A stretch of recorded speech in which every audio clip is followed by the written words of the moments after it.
Oh my gosh, y'all are not going to believe what I have been doing for the past 12 hours. So, yesterday I'm on my way to pick up my Omnipods from the drugstore, and I get a phone call from my second ex-husband.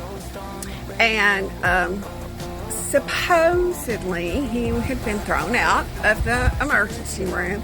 He'd spent the night there.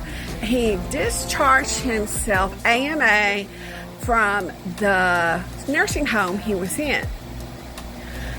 He was crying, he was upset, and so on a whim I was like, I don't know what to do with him. I told my sister, I said, I don't know how we can help him, but we gotta help him, and so I went and picked him up. First of all, my brand new car, and somebody that pees in their pants all the time, so I'm like, oh my gosh.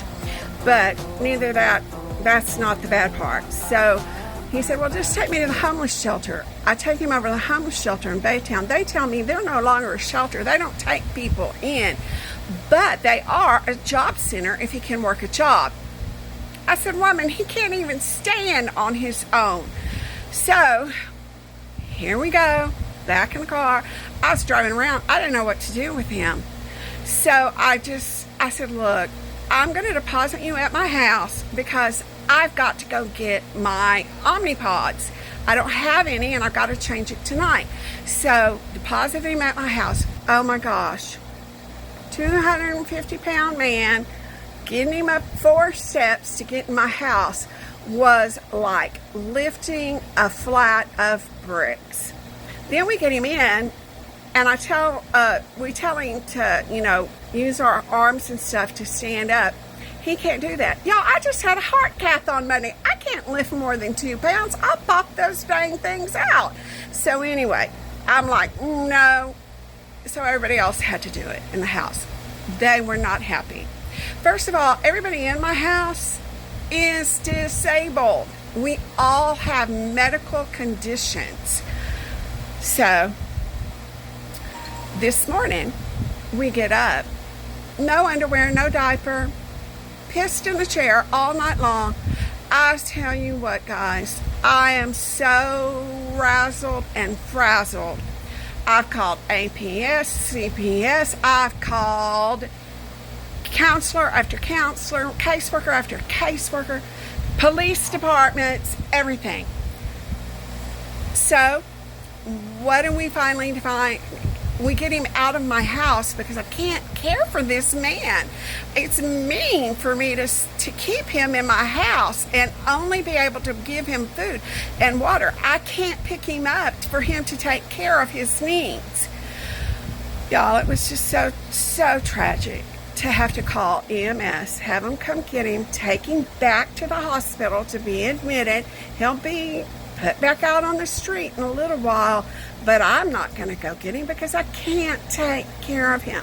What happens in today's world?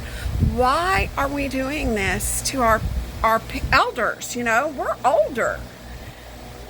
Why isn't there something somewhere, a catch net that's going to catch these people that do things like this and stop it from continuing in this vicious cycle of not taking care of yourself? I mean, guys, you can know the president, you know your name, your birthday, where you are, all of that stuff. You can know all of that stuff, but still not be able to handle money. And that was the case right there.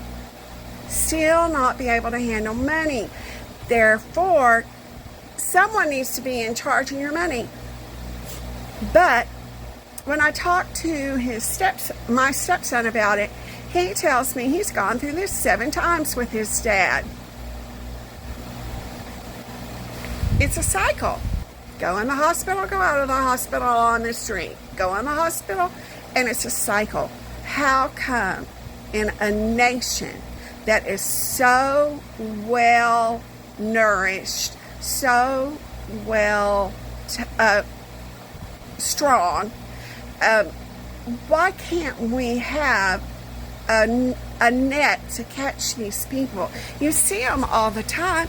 They're the ones, behind the restaurants, digging in the trash, the ones under the great big trees living with a camp set up, those are the people we need to be taking care of.